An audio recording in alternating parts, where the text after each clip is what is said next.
Well, thank you all for joining. For those of you that signed up to be part of this conversation, I know it's a really heavy one. We've been hearing a lot about it in the community. And so we just really wanted to be able to have a conversation with two professionals here in the foothills in the Evergreen and Conifer area, so we can talk about insurance challenges. I know this is something that comes up quite often in conversation for me as a local realtor and a resident, of 17 years up here. It's always top of mind when I'm talking with buyers and sellers. And of course, for Dusty and Jennifer, this is what they do every day. So I wanted to pull in a couple experts so we could talk about what we're seeing in the insurance industry. So just a couple of housekeeping things. We are on Zoom here. So if you don't mind, make sure you're muted. I am working in my office and I cannot guarantee that my lab who's taking a nap here isn't going to start barking in his sleep or snoring. So apologies in advance for that, but let's go ahead and get started. So here today, we do have a couple presenters. I am Jackie White. If we haven't met, I've lived here in the foothills for 17 years in both Evergreen and Conifer here in Colorado. And I've been a realtor for a decade. I have closed, as of August, a couple months ago, over 300 homes. Many of them are up here in the foothills. So I've seen a lot of houses, challenges with insurance, and that seems to be growing over time. So we're going to talk a little bit about that. And then today I invited Dusty Harrington. She is an agent at Farmers Insurance, and also Jennifer Gann with State Farm. They're both professionals up here in the foothills that I refer my clients to. And what I love about both of them is they really are interested in putting their best products forward for their clients. And sometimes it means referring them to someone else, and they really are looking at the best interests for the homeowner and what's going to keep them protected. We're all here in this community. We all have the same challenges, of course, wildfire being the top of mind that we always are thinking about. So we want to make sure we cover the questions that we hear most commonly in our community. So, and again, if you don't mind, make sure you're muted on your computer as we're getting going here, just so we don't have a little bit of background noise. So. All right, so we're going to dive into a bunch of questions. I'm going to kind of tee them up. These are things that I hear from clients regularly. And I also put it on Facebook asking for questions from the community. But as we are going through here, if you do have questions, I'll be monitoring the chat. So don't mind, feel free to, you can go ahead and jump in there as well. Okay, so I think the one thing we all talk about, right, is my insurance rates. The policy rates keep going up. And it's something I hear about commonly. So we've got a couple things we want to cover here, but Jennifer, Dusty, why are our rates going up? What is that all about? Great question. First, Jackie, I want to say thank you so much for inviting both of us to be a part of this. You are such a resource for your community and for your clients as well. And so I love that three of us were able to kind of partner together to deliver some information to folks in our community. Like you, this is home for me. And so it's a very relevant issue that not only affects me in the insurance world, but me personally as a homeowner who lives in the foothills. So I guess I'll kind of jump in with some of these questions, a little bit of background that kind of give some details on why we're in this situation where we are. Most insurance companies kind of saw a shift right around the time of the Marshall Fire. And you'll know that that's about 1,100 homes that were damaged. I think the numbers are coming in at somewhere around $2 billion for that loss. So a large scale loss, a little bit of a surprise knowing that it was not in an area that we think of like in our mountain community with dense trees. It was much more of a suburbanish kind of event. And so that triggered a lot of insurance companies to really take a look at their risk that is now present in the state of Colorado. And so since that time that we had that fire, we've seen companies really make changes and choices, many of them that were hard choices on consumers, whether that be they opted to either pull out of the mountains, or whether that be they opted to leave Colorado altogether, or whether that be that they were going to stay but raise the rates. And so a lot of it has to do with the fact that if you have an insurance company, you want it to be there for you when you need it in the event of a claim. And so I applaud the companies for, those of them who maybe not have been as financially stable as the big guys, and making that decision that the risk is too high for us. So that was kind of when we first started to see that shift. Other things, that fire was kind of in the realm of when COVID happened, and everybody kind of goes back to COVID, but a lot of those things are having relevancy to what's driving costs and whether companies are opting to stay in the market. Everything is becoming more expensive. You go to the grocery store and eggs are more expensive, gasoline's more expensive, everything is more expensive. And so that means that when claims happen, especially those with regards to homes, that's involving labor that's become higher than it was before COVID. Materials are becoming higher. And so all of that for a company that is paying to get you back to whole, they're having to absorb more costs. And so that's another factor kind of going into that. Also, in the foothills, the topic that is top of mind is fire, and we're all very aware of it. We're, conscious of it. But if you'll think back to last June, we had one of the largest hail events for Evergreen and kind of pushing into conifer that we've had in a while. That was a hail event, so it wasn't even a fire event. And so that factor, coupled with our risk of fire, is really what's driving a lot of the rates to better pair the risk of living here in our beautiful community with the premiums, so that if something does happen, companies are able to get you whole. There's other factors, on the back end that most folks don't even realize, like reinsurance. So most folks don't realize that insurance companies have insurance. And so that market has become more expensive, so that if large scale events happen, some of that cost is covered by other insurance policies. And so part of that, all of those factors have kind of created this perfect storm. And so we're just in that situation where we are looking to best manage helping folks get coverage while also, maintaining the factors that have driven those rates up. So that's a little bit of background on kind of what we've seen. And there's a little bit more to it. If you actually research the losses in Colorado, the last 8 out of 11 years, Colorado has actually, insurance company has lost money due to claim payouts. And a lot of it is due to the hail claims that we have. Colorado is actually number 2 in the United States. Texas is number 1. So with that huge exposure, it causes the rates to also increase. Yeah, a lot of people, especially for us living in the foothills, they think about fire first, but you're right. I mean, hail is going to be all across the Front Range, down the plains, the flatlands, down the hill in Denver, and for us. And that Evergreen storm was a pretty big impact last year, for sure. So what is like actual cash value versus replacement cost? Can you talk a little bit about what that means in terms of policy rates? When it comes to understand actual cash value versus replacement cost means that your items are going to be replaced. It doesn't matter how old they are. It doesn't matter when you got them. They are going to be replaced. Actual cash value is you're taking that replacement cost and you are depreciating it every year that it's old. So an actual cash value, whether that is on a home, on your dwelling, you can have an actual cash value on your dwelling or on your personal property. What that means is they're going to take the replacement cost and they're going to minus so much each year that your house or your items are old.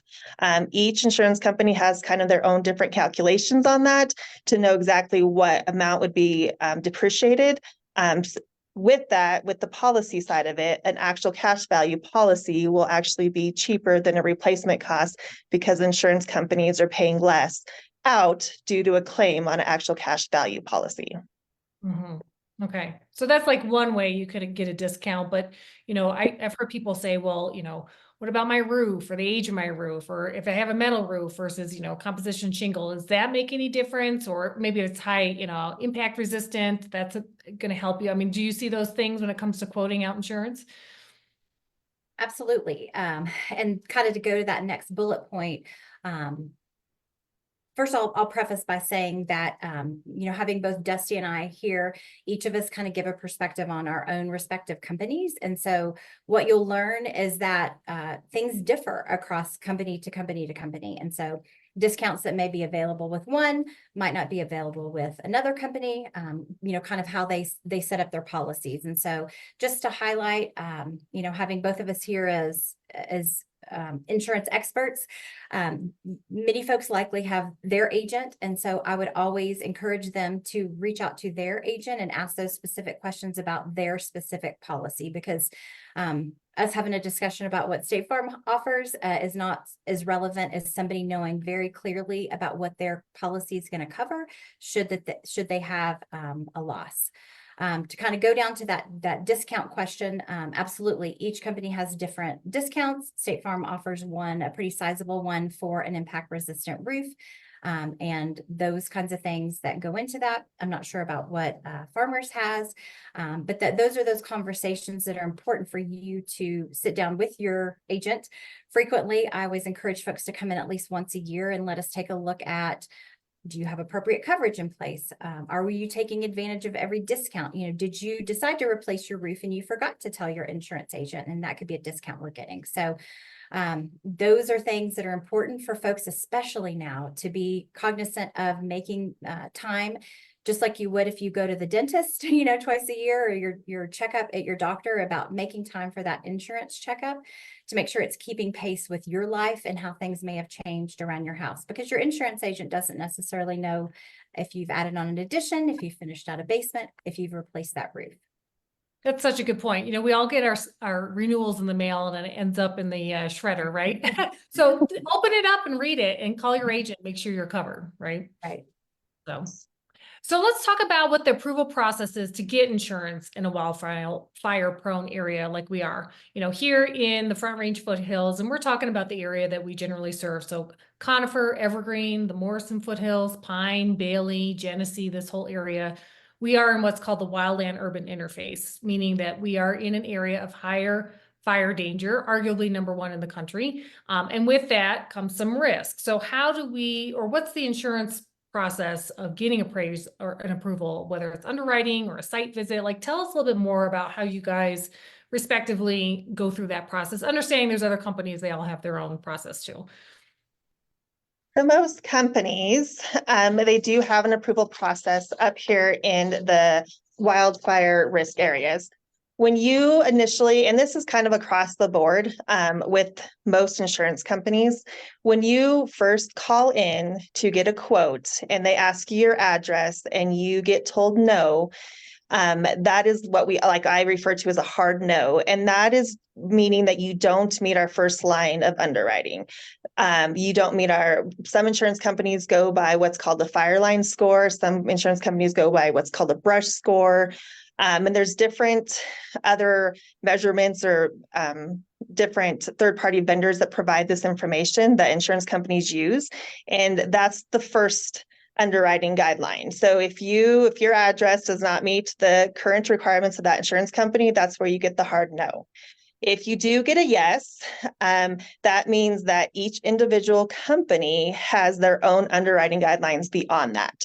So whether that's like our current guidelines, or no trees can be within 5 feet of the foundation or attached structure. Some other insurance companies can be 20 feet. So that approval would be with each insurance company and exactly what they are wanting. Most insurance companies also do an inspection. So you have, once they say yes, then you get through that first approval. Once the policy is enforced, they will send out an inspector. Sometimes it's a third-party inspector, and that is also where they can come back and say, hey, you need to trim these trees up. We don't like this tree next to your house. We don't like this bush. We want you to have mesh material underneath your deck. And I mean, the list can really go on, but that's really the approval process. The hard no comes from the third-party vendor of how high of a risk your house is. If it fits within the risk that the company wants to take, you have that next area where the underwriting looks at it and go, yep, we will accept you. And then you have the third-party inspection done. Got it. And I'll also kind of jump in here on that.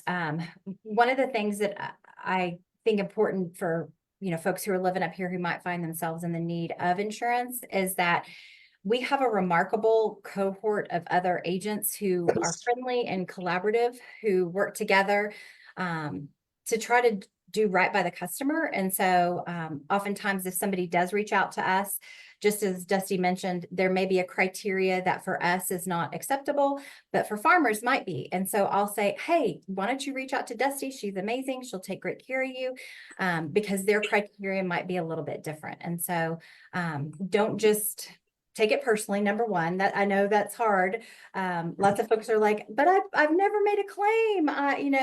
I pay my bill on time. And just as she mentioned, there is that first criteria that purely based on the address and the location and factors that they're looking at. It's not a desirable policy to underwriting initially. And so we're absolutely always willing to help connect folks to somebody who might be able to help them, because things do vary from carrier to carrier to carrier.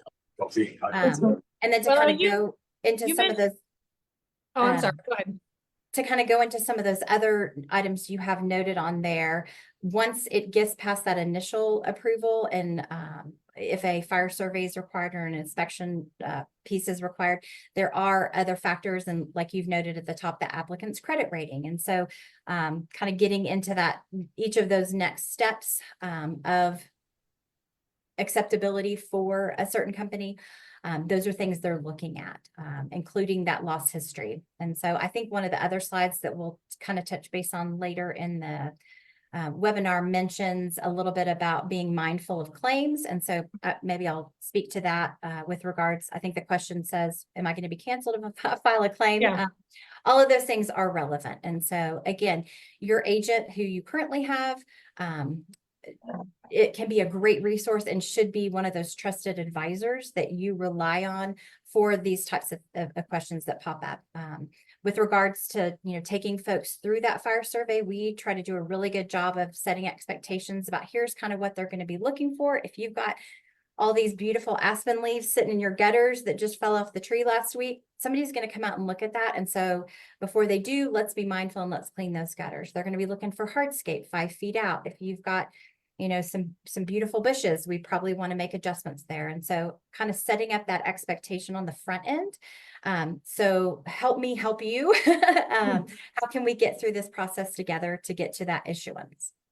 And So the biggest, how often do the underwriters look at, say, satellite images, and then maybe that's old and the homeowner says, but I've done all this mitigation work. Should they make sure they're telling you so that you can verify and they're not relying on old data or old pictures? Absolutely. And that's where that partnership comes in.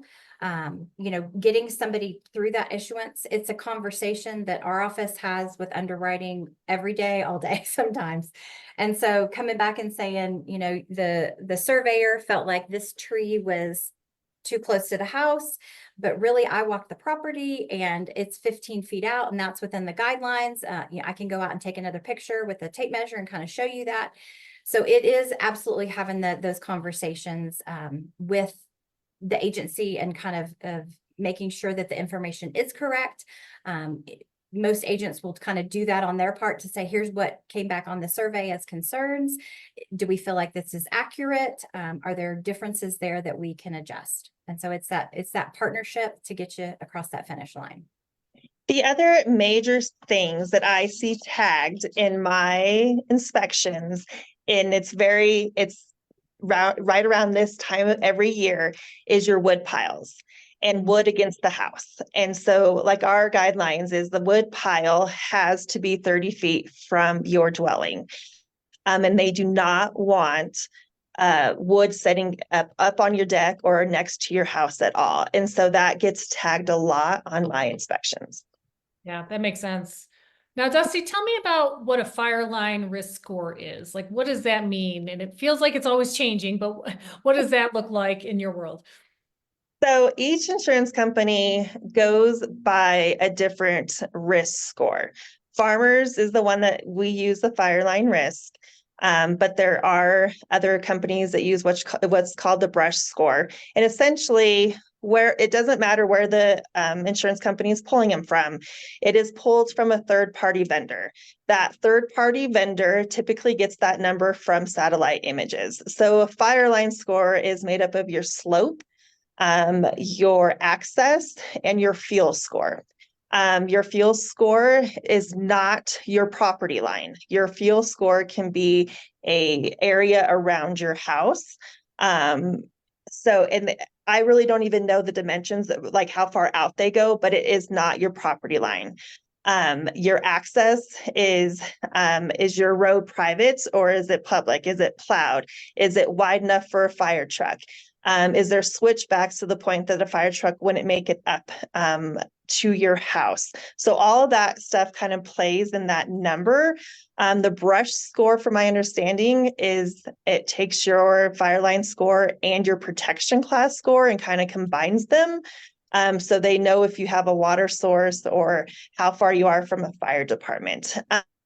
These third-party vendors that are providing this, there is no regulations or guidelines that they go by.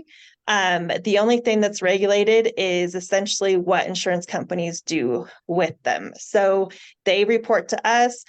Dora kind of gives us guidelines on what we can do with them. And then that's how we base the risk. But there's no guidelines in regards to how they get their numbers. You can have two houses, same exact houses have two different numbers. And there's no way of going back to these third-party vendors to get anything changed. And that's what's causing that hard no at the very beginning when you first request a quote, is these numbers that are coming from these third-party vendors. Now, what I will share is that we had a community forum. It was like 3 days after the Corey fire started, which was in July of 2024, over at Evergreen Fire and Rescue, their main station in Evergreen. And House Representative Tammy Story was there as a host, as well as our County Commissioner Leslie Dahlkemper, and the room was packed, right? I mean, we could smell smoke. It was top of mind, talking about insurance. And two of the other guests that were there, I was on a panel, were from the Division of Insurance from the state of Colorado. And they did say that one of their hot buttons right now is trying to look at what all the different industries are doing, or all the different carriers are doing for their risk scores, and trying to make it uniform. Because, you know, what State Farm is going to recommend versus Farmers is going to be different than all the other carriers that are out there.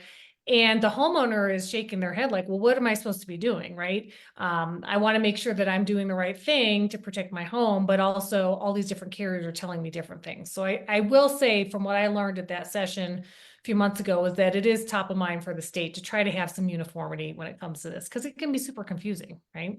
So kind of along those lines, to kind of piggyback on that overarching topic, you know, one of the things that I have seen, which is remarkable, is the coming together of many different entities to look at this problem. I mean, you've got the legislative piece, you've got the fire department, who has done an amazing job with their ambassador program and you know, the variety of things that they're offering.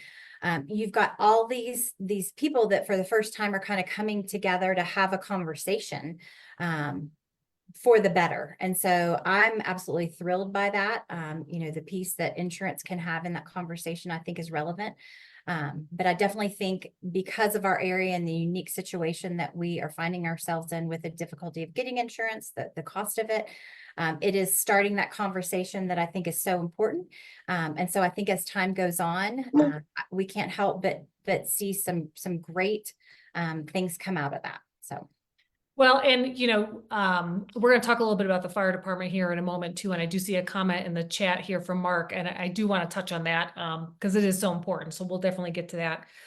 So let's go to our next topic here. The next question that we're getting a lot is, why are so many people getting dropped from their insurance carriers, right? I mean, we have on Facebook these community pages, and it seems like every day I see someone posting, oh my gosh, I just got dropped, or I got a notice. What do I do? Who do you guys recommend that I call? Now, the first thing is, I believe, and you guys correct me if I'm wrong on this, there's legislation that was enacted that if somebody is to, or a carrier is not going to renew that homeowner, they have at least 45 days to go find a replacement carrier. Is that correct? So it doesn't have to happen tomorrow, but there's like this defined time frame. Is that, did I hear that right? Yes, so usually your policy renewal will have a very clear start and end time. And in 99% of the cases, you're going to see that renewal notice or notice of non-renewal come out prior to that time. So there should be ample time prior to that. I always encourage people to make sure you're checking that mail because they're like, I don't ever check my mail. I didn't see it. And we get calls all the time. Like, I just happened to look at it and my policy's canceling tomorrow. Why folks are getting dropped from their carriers, a lot of it has to do with those things that I kind of mentioned in the first part. Many carriers had to make a tough financial business decision to either leave the entire area to reduce their risk of a wildfire prone area. And so it comes from a sustainability perspective. So they need to be able to stay in business and be there for folks who they are continuing to insure and to pay out those claims. And so sometimes it comes at that cost of folks being dropped. State Farm has not had any mass non-renewals or mass cancellations for anything other than folks who are kind of outside the norm of claims. So, you know, if the average claims history, you know, is maybe once every 17 to 20 years, if somebody's fallen 3 in 3 years, they can be seen as maybe not the most attractive risk for a company. But each company is kind of having a variety of reasons why, many of them being driven by coming from a purely financial perspective and trying to remain solvent. It's hard because people take it very personally. And I try to tell people, it's like, we love you. We love taking care of you. It's not a personal thing, but it's just coming from, you know, a corporate decision. As people are maybe experiencing that, again, utilizing your existing agent to say, who can you connect me to that might be an option that I can talk to? You kind of know my house, you know the situation. Are there other carriers that you think I might be attractive to in that instance? But it's hard. It's hard. And it makes us sad too when we can't help our neighbors, and either when they're not eligible on the front end or for a variety of reasons if we hear that they're being dropped. So the other part that plays in that a little bit is also the reinsurance. So the reinsurance is going to essentially kind of come back to farmers or State Farm and say, hey, like, we only want a certain percent of this risk in the wild, you know, a certain percent of your business in Colorado in a wildfire risk. So that's kind of driven it a little bit too, on top of just the overall risk management for the company to be successful and to be profitable. Now, Dusty used a word, which is reinsurance. So I'm not sure if everybody understands what that is. So the reinsurance, they're like the insurance companies for the insurance companies, right? Tell us a little bit more about how that works, Dusty. So it essentially, I think Jen spoke about it a little bit earlier. It's insurance that insurance companies take out to help cover losses and stuff like that. And they do drive a lot in regards to what they are willing to take on. And so where the wildfire risk here in Colorado is one of the bigger risks, they can, you know, go back to farmers or State Farm and say, you know, we don't want to see, you know, this percentage of your homes in this area and stuff like that. So they kind of dictate also what they're willing to take on or to insure if a claim or a massive loss ever happens in Colorado. Got it. So if someone gets dropped, they get that notice in the mail. I mean, besides calling their agent, I mean, what else should they do? I mean, what should someone do if they are dropped? I mean, is there a chance potentially they could, you know, make some adjustments and stay, or do you typically see that people have to move elsewhere? Not their house, but, you know, to a different carrier. well, a lot of it kind of depends on the reasoning. Say, for example, there was so maybe you've had your policy in place for 5 years and they have gone out in the last year in anticipation of your renewal to do a reinspection. Maybe they find that you have barrels of gasoline up against the house and piles of wood and, you know, all sorts of stuff that you've not kept up with your mitigation efforts. And so maybe they sent out a letter and said, hey, you need to do all these mitigation things, and you opted to not do them. So in that respect, there are some opportunities for remediation. If you resolve those issues, they would likely consider not consider renewing the policy if you met that criteria.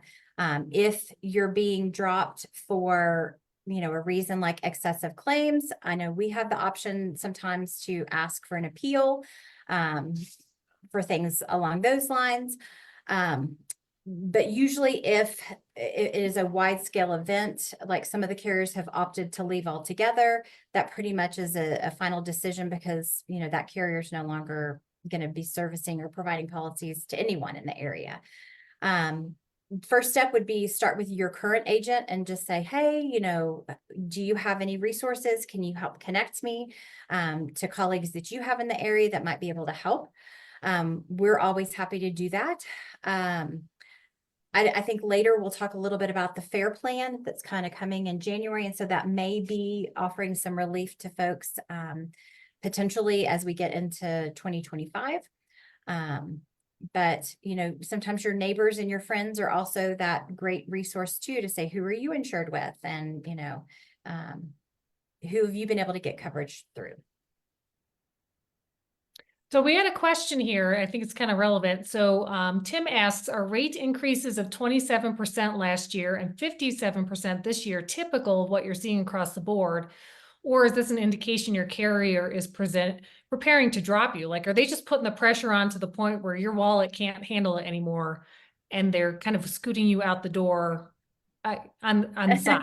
I mean, is that a practice that you think is happening, or is it just this, environment, the reinsurance, industry that's putting all the pressure on these rates? Essentially, your policy is being re-rated for its risk.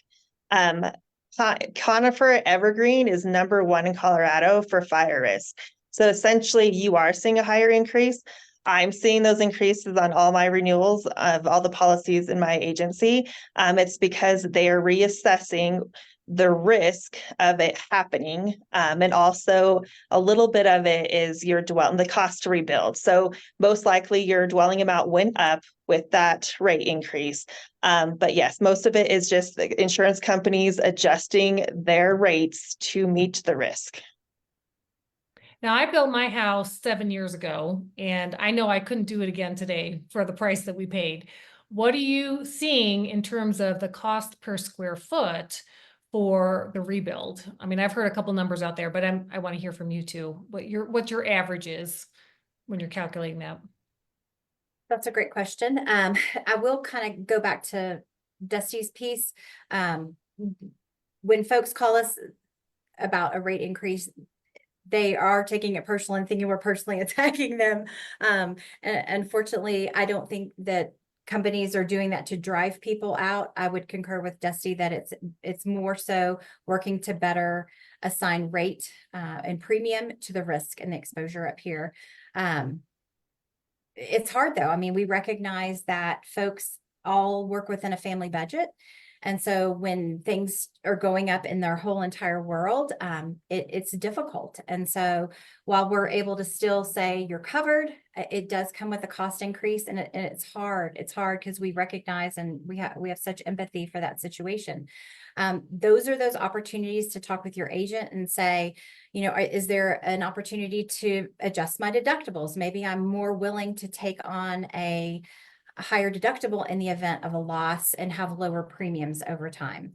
But those are things that you can proactively do to kind of talk to your agent about how can we best adjust that. To go to your second question, the Marshall Fire really did a good job at providing some markers for the first time. So you had a very large scale event. And so the Denver Builders Association, I think it was, put out some numbers that you can look up via newspaper articles, kind of information coming out of there. And so they gave some price ranges from, average homes, custom homes to designer homes. And so we kind of have those marks. We also know that new construction up here, which is very few and far between, there's not a ton of new construction going on in the area. Folks that are getting insurance at that point, we're able to kind of hear from them about, what was your price per square foot? The majority of those are on the higher end, very, lots of square footage in those homes, high-end finishes. And so those are on the high end. we use a tool called an estimated cost replacement tool, kind of as our first point. And so that's where either at the initial point of when you took out the policy, all the characteristics and the features and the finishes and the square footage and, is your basement finished? Is it not? All of those things are aggregated together to come up with an estimated replacement cost that is somewhat narrow for our specific area. So that's always a good first point. I imagine that most insurance companies utilize something like that. And so, also things change over time. We saw kind of coming out of COVID, lumber prices skyrocket. And so, you have vacillations with the market. And so that's why having those conversations with your agent to kind of keep a pulse on what is the market doing right now? What does my pool say? Kind of what's the going rate for prices around our area for, a cookie cutter home versus a high-end home. Sure. Now, one last question as we talk about the pricing and, maintaining your insurance, and then we'll move on. Stephanie asks, is there a cap on how much a premium can increase for a homeowner? No. There's not. Short Unfortunately, answer. there's not. I mean, I wish I had a better answer to it, but there's not. I've had a policy that went up 200% last year. So there really isn't a cap. And to go back to the rebuild cost, we essentially have the same system also. Our system is updated on a monthly basis, and how it's updated is we call per zip code. We call anywhere from 5 to 10 builders in that zip code, and we get the current cost that they're charging per square footage to rebuild.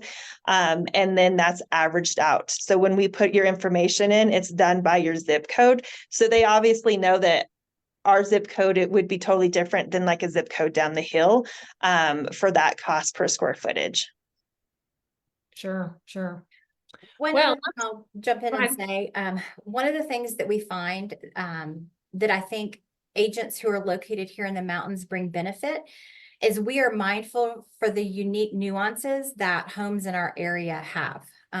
Just like Dusty was mentioning, a house up here rebuilt is very different from a house down in Denver. And so most of them don't have wells, most of them don't have septic, all those kinds of things. And so having somebody here who is keenly aware of those differences that can be present, I think can be an absolute benefit when looking at, differences in rebuild costs. Yeah. Well, and, I can speak from experience that, when you go out, if you're working with a mountain realtor, they will give you some guidance on, hey, this house is a little bit farther from the fire department. It might be a challenge to get insurance, or, there's not a water source nearby because all the homes are on wells in the neighborhood. There's no hydrants. That can take a little bit longer for them to bring you water in the event of emergency. So working with someone that kind of knows the area and what those challenges are and guide you in the right direction is really important. So good stuff. Well, let's jump on to our next topic. So let's talk about wildfire mitigation. Now I'm very involved in this world. My husband's a firefighter. I also help the fire department with mitigation, outreach, and working with neighbors to talk about what this means. And many of you, especially if you live in the foothills, have probably seen this image that's out here. A lot of different fire departments and fire focused organizations out there use this as a tool, which really looks at the concentric circles around your home for the guidance around how much vegetation should be in those areas. And as was mentioned earlier, not having anything within 5 feet of your house. And then tree spacing, we look at the crowns of the trees so that the fire can't jump from tree to tree. Those are all guidelines that we're looking at to reduce the risk if a wildfire comes through. In addition to, we talk about removing what's called ladder fuel. So if you have a ground fire that's going around the grass and you've got some low hanging branches, well, they're going to catch that first branch and that second and third, and it's going to go up the tree like a ladder. So, mitigating and removing those ladder fuels generally 6 feet from the ground will reduce that risk. And so there's a lot of different tools that are out there and guidance. And for those of you that live in the foothills, we have a really robust program. We're very fortunate that our local fire departments have created the ambassador program where you can reach out to a local neighborhood focused leader that's tapped in with the fire department, is a volunteer with the fire department, and can point you in the right direction with how to get a wildfire prepared assessment of your home, where a firefighter comes in and gives you that guidance specific to your property and your house, to, you know, local resources like arborists and tree contractors that can help you get that work done. We have a really robust slash collection program here in Jefferson County where you can, you know, bring your slash at a reduced rate. But, you know, with all the people that are doing the work out here, we know the science and we know that it works and it helps keep our fire risk down. But you know, I guess my question for the panel, Jennifer and Dusty, is, you know, will you have to mitigate your property if you want to keep your insurance? I mean, are there like annual inspections, or what does that look like in terms of the mitigation process? Yeah. I'll start. So the answer to that is likely. You know, the goal of any insurance company is ensuring that the risk is a good risk and that folks have done everything they can to mitigate that risk. And so looking at, you know, a home and the various things that at the initial onset of the policy that they're going to require to even issue the policy, especially if one requires a wildfire survey, is going to be about are you prepared to best reduce the possibility of your house burning down from a wildland fire? And how can you help put yourself in the best position possible? With regards to, are there things after the policy has been taken out years later? Yes, there are reinsurance or underwriting surveys that do happen. And so I kind of alluded to that earlier. You know, if they come out at that point and find you storing barrels of oil and firewood, they will ask you to remediate that in order to keep the policy in place. And just to kind of highlight again, you know, that coordinated effort that I have seen in our community of all these different entities coming together to put us in a good position.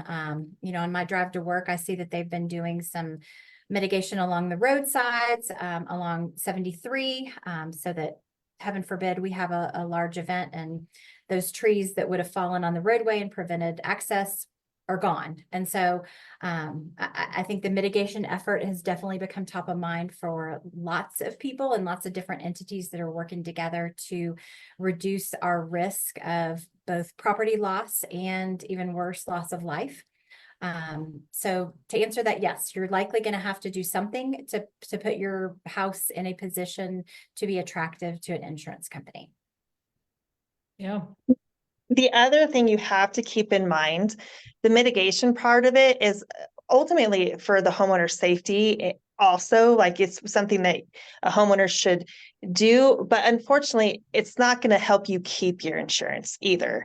As much as I would love to say that, okay, if you do this, this, and this, you know, you're never going to be dropped. That's honestly, unfortunately, not the case.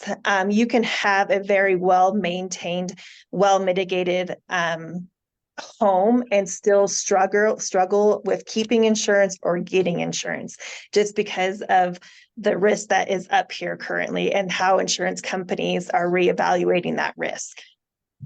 Sure. And, you know, as we look at, again, we've mentioned our local fire departments are doing such an awesome job of utilizing the ambassadors to get the word out on the best practices. And if we're all doing our part on our individual properties, I'm hopeful that the insurance industry will look at that as a reduced risk over time, the more that we're doing all of the work. And keep in mind, we do have on the websites for the fire departments, if you go there, you can find who your local ambassador is.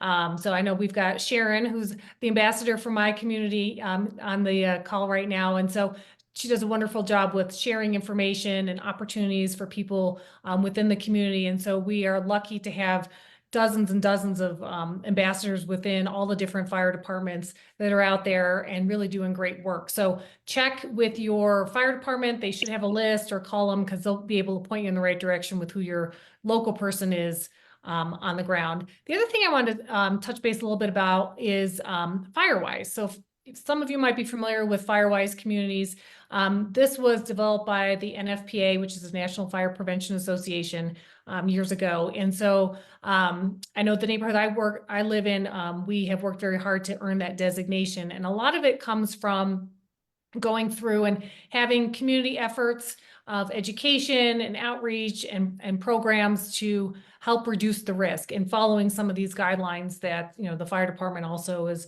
preaching. And if you look at this map here of the general area of the Front Range foothills, you can see we do have many Firewise communities, as denoted by these little green and orange little icons here. So if you go to the NFPA website, forgive me, I don't remember the URL off the top of my head, but if you look up Firewise, you can actually find your neighborhood and make sure that you're a Firewise community. And if you're not, there are ways that you can, you know, learn what that is all about and maybe take the lead, maybe partner with your ambassador to try to earn that designation. Now, I know that once, at least in my neighborhood, when we got the Firewise designation, we were given a certificate. And some of our neighbors were able to hand that off to their insurance. Some of them got a thank you. We'll just add it to the file. Some of them said, yep, we're going to get a little bit of a rebate for you on your annual premium. I imagine that varies, you know, company to company, but I'm just curious, Dusty and Jennifer, like what your experience has been with that. I've actually done a little bit of research on it. Firewise is an awesome program.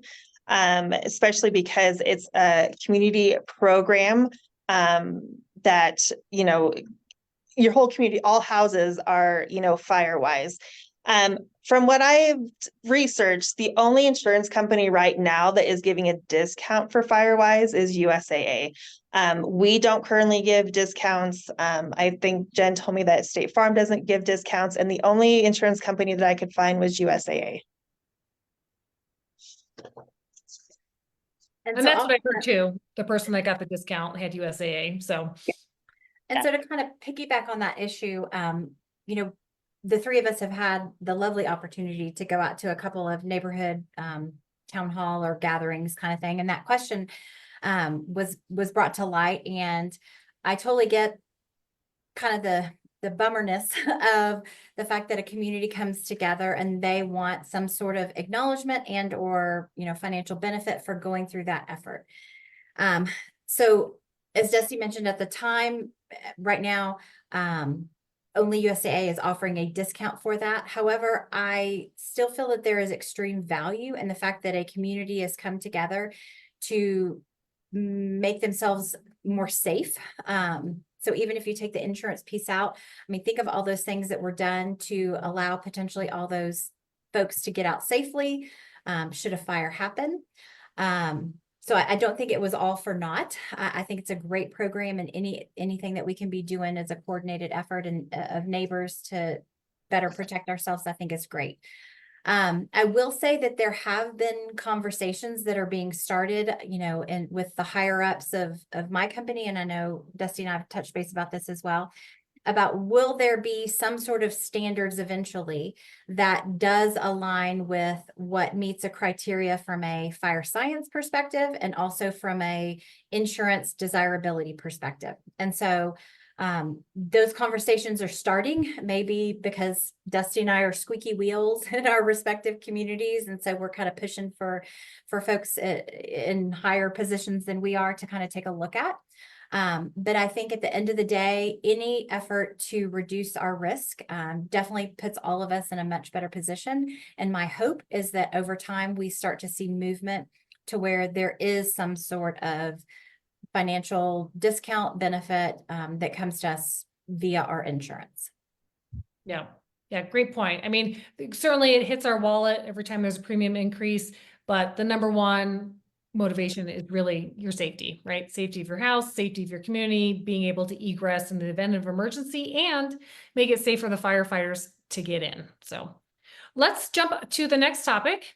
So how do we know if we have enough coverage for a catastrophic event, right? I mean, let's say there's something terrible. The worst thing that we think about in our community is, you know, wildfire. There's other parts of the country that, you know, obviously have tornadoes or hurricanes or earthquakes or other natural disasters. But how do we know if we have enough coverage if there's something that happens?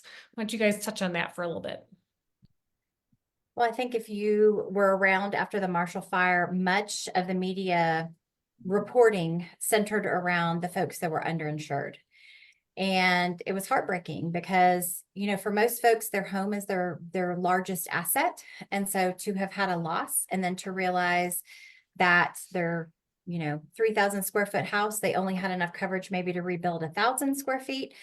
But that was just a very common thing that happened with lots of folks in the midst of that fire. And so I'll kind of go back to that importance of meeting with your agent regularly. I sit down and have conversations. Sometimes folks haven't looked at their policy for years. I mean, they've lived up here for 30 years and they've had a policy in place. And even though there are some sort of guidelines with regards to an inflation protection that would kind of keep pace with what the general market is doing. If you have not taken a look and sat down with your agent to say, what would this cover if I had a total loss? It is extremely important that you do that now more so than ever, just because we do see vacillations with, changes in lumber and all those kinds of things I mentioned earlier. But just beyond pure dwelling coverage, your policy covers things like your personal property, and maybe you have a ton of stuff and you want to know, would I have enough coverage if I have a total loss to get all my stuff back? Each policy has different line items for things like loss of use. You need to know how much time you're going to have in temporary housing if you should have a total loss. There have been some legislative pieces that have come out from the Marshall Fire that now have certain criteria and requirements for various things. But if yours is not a wildfire declared by a wildfire disaster declared by the governor, you may not have those coverages that are afforded in the event of a governor declared wildfire. And so would you have ample time to be in temporary housing for your house to be rebuilt? Do you have coverages for ordinance and law? County codes change over time. We know we've recently seen the requirement for gutter guards if you have to replace things. And so do you have coverage to account for those new code things that would have to get you back up to code? But those are those conversations of, Jackie, just like you mentioned, when you get that renewal in the mail, don't throw it away. Reach out to your agent and say, hey, we haven't talked in a while. What is the going rate in our area for rebuild cost? Let's update my estimated cost replacement tool. My needs have changed. And so I want to make sure that my insurance has kept pace with that. Dusty, what do you typically recommend for a time frame for temporary housing if somebody can't use their home because something happened? 24 months. So most insurance comes with 12 months of coverage. And some companies cannot increase this. I know that we can increase it. So I always bump up my insureds to 24 months. Because up here with weather and everything else, and if we ever did have a huge loss, it's going to take many, many months to build. I do know in the Grand Lake fire, most of the homes got rebuilt around the 2-year mark is when the people started moving back into their homes. So that I would highly suggest doing that one. The building code endorsement, especially if you have an older home. The other thing that I would highly recommend is if you truly want to know what it would cost to rebuild your house, call a contractor. Ask them what the current cost per square footage is. You have to realize that if you have a total home loss, like a wildfire or anything like that with the insurance company, if your foundation is reusable, they do have you reuse your foundation. So that cost would be taken out of that cost to rebuild. But call them, ask them all the questions, ask what the average cost to rebuild is, and just make sure that you are within that limit. And then if your insurance company does offer extended replacement costs, which means that you have your dwelling amount and additional, 20% to 50%, that is in place to cover inflation. Or if you decided to remodel your basement or finish your basement and your dwelling amount doesn't reflect that, that extended replacement cost is there to protect that or to give you that little extra money just in case that dwelling amount doesn't reflect your current cost to rebuild. Such good advice. Well, and you think about the Marshall Fire too. I mean, you can have a catastrophic event on your own property, but if it impacts the whole community, whether it's a flood or a fire, now the demand for all of these contractors goes through the roof, right? So their time frame of being able to get to your house and their costs associated with that is going to change too. So I really think it's great advice to get those at least 24 months for the rebuild, because imagine all these contractors that are all, you're competing for resources because everyone in your community needs their help. It's going to take longer than if you're just building a new house because you want to, right? So, well, let's go to the next topic. So thing that I talk to folks a lot about is, hey, if I'm making a claim, does this go on like a report, or, what happens? What does this mean? Am I going to lose my insurance, right? Like I have this issue. I had like, I don't know, a flood in my basement, or I had, hail claim or something, or hail damage to my roof. Should I make a claim, or is that going to be negative? And should I just pay for it out of pocket despite the fact that I have insurance? Can we talk a little bit about that? Yes. Making a claim. So in Colorado, or in insurance, we can pull them out from different states too. So when you go to get a quote from somebody, we can pull in your loss history. Loss history is pulled in from the person and the address. So we can pull in the home. If you're buying the house, we can pull in if it's had a loss in the last 5 years, we can see your loss history. And that does play a huge part in it, of you getting insurance and you keeping your insurance. So like with us currently, you cannot have more than one loss in 3 years. So if you have more than one loss in 3 years, you wouldn't be eligible. And then we just implemented last week that if you have a non-weather loss within the last 5 years, whether it's the home or the person, we will not write you. So it plays a big part of it, of getting insurance. And then if you do have multiple losses within a period of time, 3 to 5 years is typically, or sometimes 7 years, that will play in if they're going to renew you or not. So it's good if you have more than one claim, and especially if it's a non-weather claim, that shows insurance companies that you are a higher risk person. So you could definitely get non-renewed due to your loss history.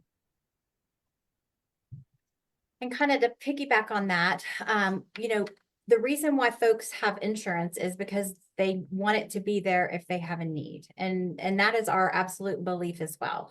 And so sometimes folks are like, should I file a claim or not? I'd always encourage you to reach out to your agent and have that conversation about, here's kind of the circumstances of the event. Do I feel like it would be something that would likely be covered? Also being mindful of your deductible. So if you have a $5,000 deductible, we're always going to recommend reach out to a contractor first and, make sure that, like, for example, with regards to potential hail damage, have a roofing contractor come out and take a look at the roof. Do they feel like there is indeed damage? If they do, then let's kind of consider what the cost to replace that roof is, and then what your deductible is. If you have some sort of circumstance that your deductible is $5,000 and the damage is $4,900, it doesn't make any sense to file a claim because you're not going to recoup any of that money from State Farm. And so more so making a decision, do I file a claim or do I not, is first gathering information and having all the information in order to make a good decision on the front end. And so, unfortunately, we saw lots of folks who had roofers who, would be knocking doors and saying, oh, you've got terrible damage, I can see it from here. And they'd file a claim, and then lo and behold, there was no evidence of hail damage whatsoever. And so, nothing was paid out.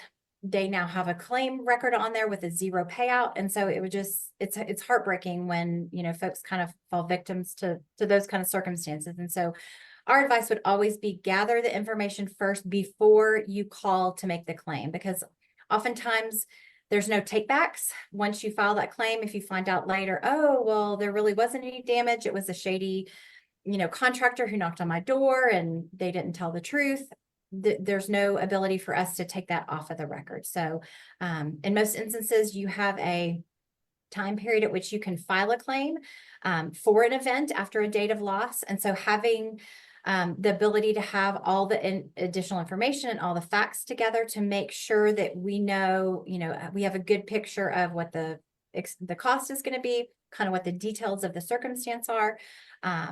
to kind of help navigate, do we want to move forward with that? But at the end of the day, that's why we have insurance, because you need it to be there for you to get you back to whole. Sure. And, you know, having a good network of contractors that are honest and trustworthy in the community is so important too. So reach out to your friends, your neighbors, you know, a realtor like myself or someone that you've worked with in the past who has those relationships that can say, hey, contact this person because they're going to give you an honest assessment as opposed to that guy that's just going door to door, knocking and looking for business. So important. Well, we've got a couple other things I want to make sure we cover. I know it's at the top of the hour, but if you guys can hang on for a few more minutes, I think this is going to be really important for us to cover. So the next thing I want to make sure we talk a little bit about is the Colorado Fair Plan. So this is something that's new to Colorado. It was based on some legislation. My understanding is it's supposed to be enacted in 2025. Now, whether or not that's going to be January 1st or more towards the middle or the end of the year is TBD. But it does provide a secondary option for Coloradans. And much like California and Florida, they do have these state-run plans. We're now starting to see this here in our state, which is great because you don't want to see anybody be denied by insurance. Now, my understanding is, you know, to be eligible is you have to be denied by 3 other carriers for insurance before you can go to the fair plan. Now, it's not like your first call, it should be like your 4th or 5th call, right? And so I'd like to hear a little bit more about what you folks know about this, Jennifer and Dusty, in terms of what people can expect out of this plan, at least what's out there in the industry right now. Well, I think that it's going to offer relief for some people who have found themselves in the position where they cannot find one single other carrier to insure them.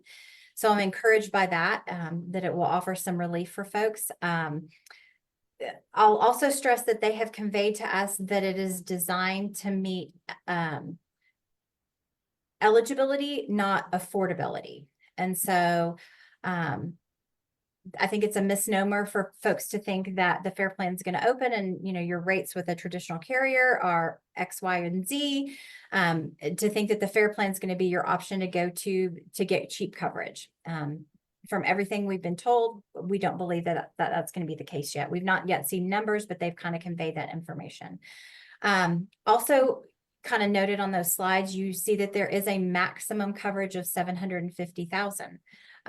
And most homes up here are much higher than that. We don't quite know what challenge that will present with regards to folks that have mortgages. Usually when you have a mortgage, you are required to have coverage for the total mortgage amount. And so if folks are buying houses in the $1 million level, that leaves a pretty big gap between that $750,000 and whatever their house value is and potentially what their mortgage is. Also, we believe it is an actual cash value policy. Dusty did a great job earlier talking a little bit about what that means. So rather than them replacing your house, the value would be depreciated over time. So your 30-year-old roof probably is at its lifespan. And so if you had a loss, they're probably not going to pay you anything for that. I don't know specifics about how, you know, they would depreciate it down, but that is a consideration there. So I think it will address some of the needs, but it's yet to be said, will it address all the needs? Will there be other carriers who come in and fill that gap between that $750,000 and what the need is? I'll also highlight that coverage maximum, we believe, will be total coverage. So Dusty and I both kind of highlighted a couple of coverages under your policy, not just your dwelling, so not just your structure, but your personal property, that additional code coverage, loss of use coverage. So what we believe is that maximum of $750,000 is inclusive of anything that they would pay out. Whereas most traditional policies now that are replacement coverage policies are much more robust. So kind of our perspective is we're happy that it is coming about because we feel like it will meet a need for folks who are in that situation where they can't find one single carrier. But I think it's important for people to go into knowing very clearly what their coverages are and what potential gaps may be present because they do go to a fair plan policy. So that's interesting. So that insurance, that $750,000 is not only the house, but the contents too, right? That's what we've been told. So there at the top of that slide, it mentions the website. And so, kind of through the grapevine, we get little bits of information that's coming out, but I believe that that is kind of where things last sat, was a max coverage of 750 all inclusive. Yes, I have heard also that with the 750, if your house value is over, you can buy essentially an excess plan. Meaning if you have a gap in coverage from your dwelling to what your mortgage is, or even the value of your house, you can buy an excess policy that will cover that difference. I would highly suggest before you, if anybody was considering the FAIR plan when it comes out, is to go to their website. I was actually kind of surprised when I looked at it this last time. It's very blunt that it says it is a last resort and it is going to be probably your most expensive option. It says that you should definitely, go to your standard carriers, go to your excess lines before you go here, because it will be on the more expensive side with very poor coverage. Sure. And the other thing you have to think about too is if you simply cannot get insurance and you have a mortgage, the mortgage company will place a forced insurance policy on your home. And those aren't going to be cheap either. So if you have to compare that program versus the Colorado FAIR plan, it might be better off than not having insurance at all. Certainly self-insuring is a very expensive proposition, but when you have a mortgage, you do have to have an insurance policy. And, when we talk about this 750, I didn't even consider the fact that that would be part of the contents too. So think about your pots, your pans, your shoes, your underwear, your, everything that's in your house, all that contents would have to be replaced too, right? And, when we look at the average price of homes up here, I just pulled a report showing the median price of homes just this year, and we've had depressed sales, not as much activity in 2024, but we're right at that 750. But in years past, where we've had very robust real estate markets, it's easily been 900 to $1 million, and there certainly are many, many houses above that number in terms of value, and that doesn't even consider the rebuild cost and the content. So understanding what those secondary options are to bridge that gap, I think is going to be really important for us to look at so that homeowners aren't left without any sort of coverage. So other thing that I've had insureds that cannot find insurance currently, they're like, well, we'll just let the mortgage place insurance. The insurance that the mortgage company is going to place, one, is very expensive, but it actually doesn't cover anything but their mortgage amount. So if you have a total loss, you're not getting anything out of that insurance company that the mortgage company placed. There's no personal property. There's none of that. Essentially, it covers that mortgage loan. It covers their risk that they have out on you. Yeah, great point. Well, also, great things for us to learn about. I'd encourage everybody to go to that Colorado FAIR plan. It sounds like they're constantly updating the website too, as they're, making adjustments to their plans as well. So a great resource for everybody to take a look at. Hopefully you don't have to use it, but it's good to have that safety net. So let's cover a couple other things here. Want to make sure we talked a little bit about admitted and non-admitted insurance companies and what that means. Dusty, I think that was something you want to make sure we cover today for the folks that are listening. So I see all the time people posting that I got insurance through this company or this company or that company. It is a struggle for people right now. It truly is a struggle to find insurance. You want to make sure you know what type of company you're going with. And what they actually offer. So your admitted carriers are Farmers, State Farm, American Family, Allstate. And what that means, admitted carriers means that they are state regulated and they have a license within the state of Colorado. A non-admitted carrier is not licensed in the state of Colorado, and they do not have to go by the state guidelines or regulations. The biggest thing that you have to keep in the back of your mind is if a admitted carrier financially fails because of a huge loss, because they are state regulated, the state will come in and they will help pay for claims that they cannot financially pay out. a non-admitted carrier, if they financially fell due to a huge loss in Colorado, they are not backed by the state. So essentially, they can walk away and you will not get a claims check, or you won't get your final claims check. So you have to make sure in this crazy world of insurance that you know what you're getting into. I typically tell anybody that calls into the office or anything that if you truly have never heard of the insurance company, it's probably a non-admitted carrier, and you want to do your research on that carrier. Most non-admitted, or your excess carriers is another name for them. They do not offer what is called the HO5. So State Farm, us, American Family, most of those, your policy type is a HO5, meaning you have an excellent policy. And I always tell people that it has all the bells and whistles. When you get down to an HO3 or a DP3 or a DP1, the more you go down in the level of policy, the less coverage you have. So most non-admitted carriers, some of them will write a HO3, but most of them are a DP3 or DP1, meaning that they are not a open peril claims, meaning they will not cover all claims. They actually do a named peril. So they're going to name what claims that they are going to pay out for. A lot of them don't cover water losses, or they have a limit on water loss. Some of them can exclude wildfires and stuff like that. So this slide was actually very important to me because I'm able to write out to the excess lines.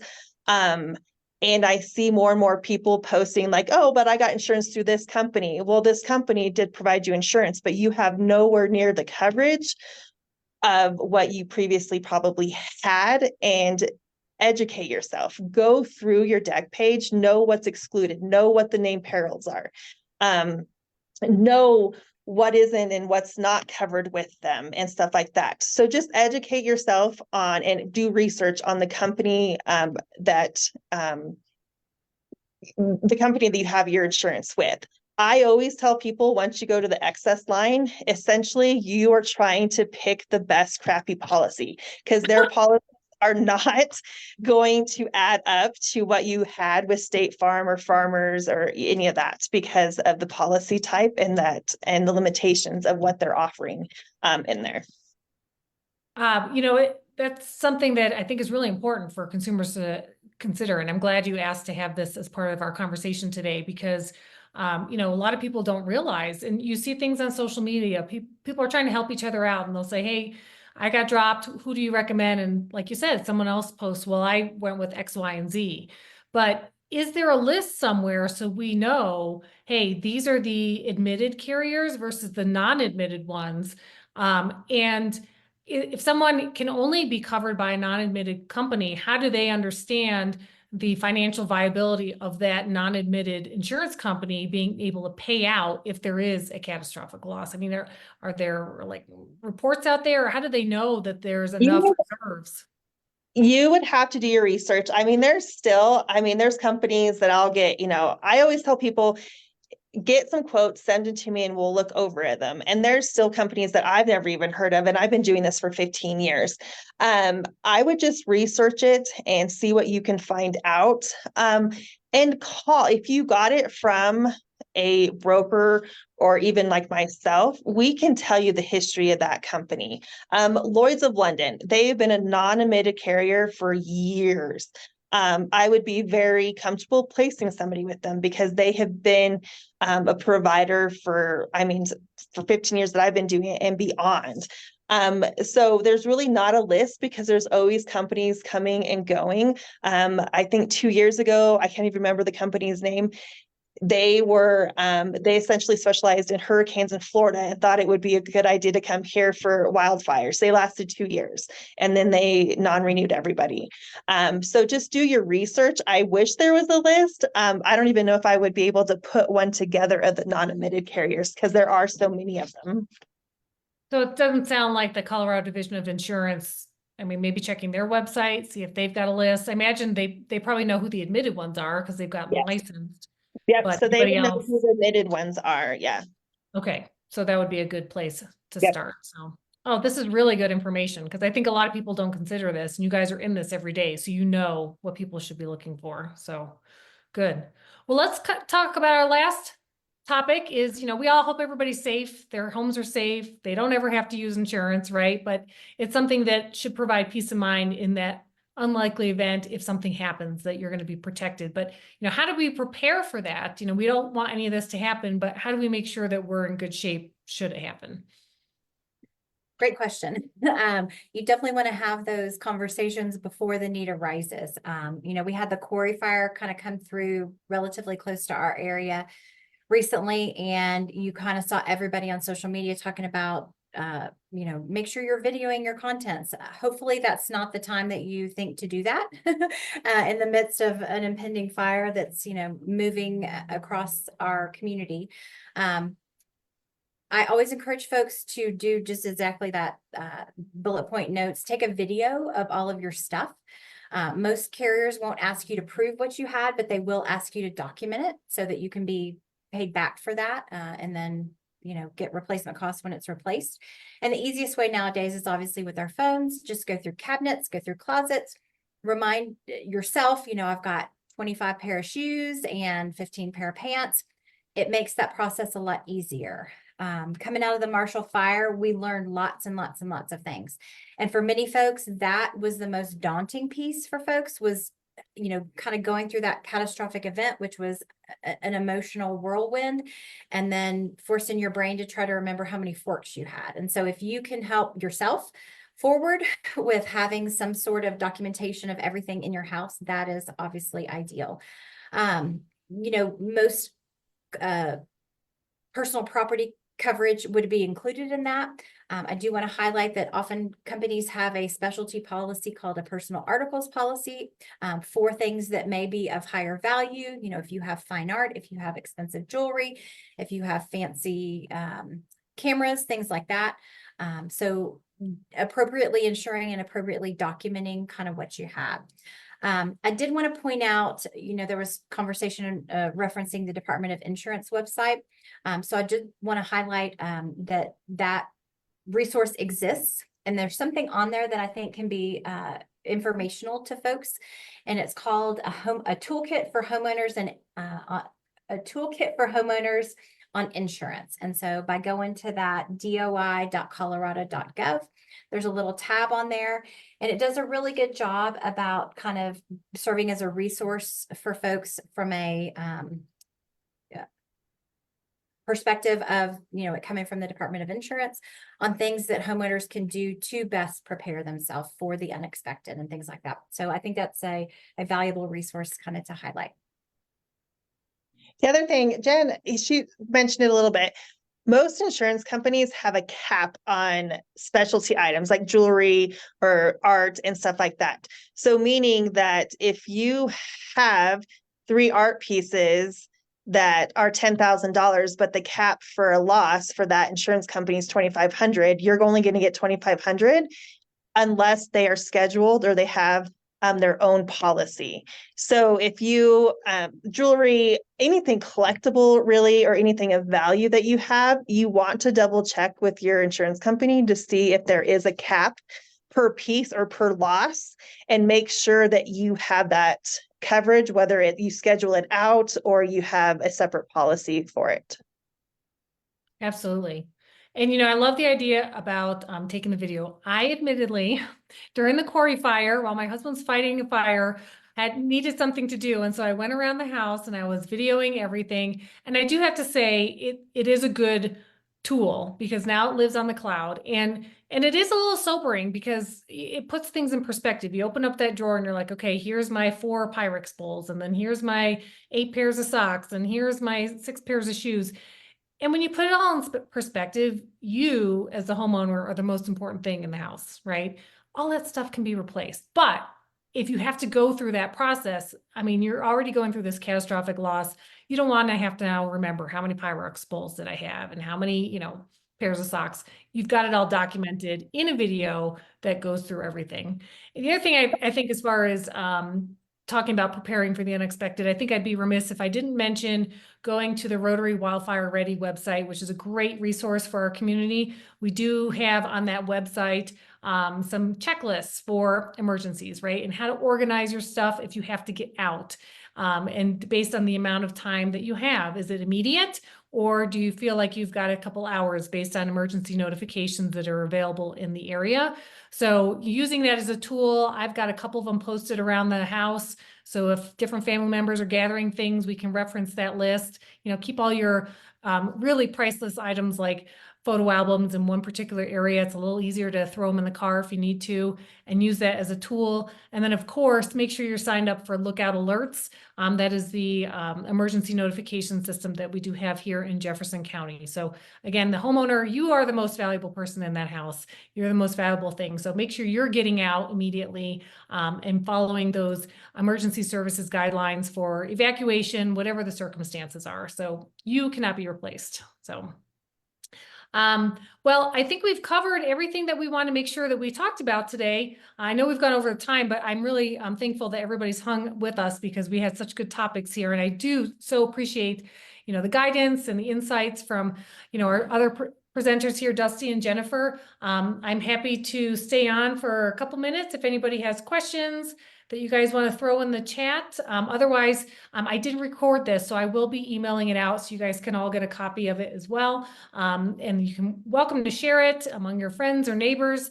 We want to make sure all this information is out there for our community. So, you know, if you've got a question, feel free to, you know, hop in the chat here. We'll hang tight for just a moment. But otherwise, thank you for participating. Hopefully you can, you know, rely on one of us as a resource for you, no matter what your needs are. Feel free to reach out, whether it's insurance or you need contractor referrals or just have questions about, you know, the area. I'm always happy to be a resource for you because we all are here. We're all local and we're part of this community too. So thank you guys for joining. Okay, one question we do have is travelers insurance and admitted carrier. Do either of you guys know that? I did. Yes. It is? Okay. Yes. Got it. And then another question, what about taking a contents policy separate from your homeowner's policy? You would need to look at which companies would offer something like that. Mhm. I honestly don't really know of anybody that would do your full contents. You could do like policies on special items, but I don't know about like your whole personal contents.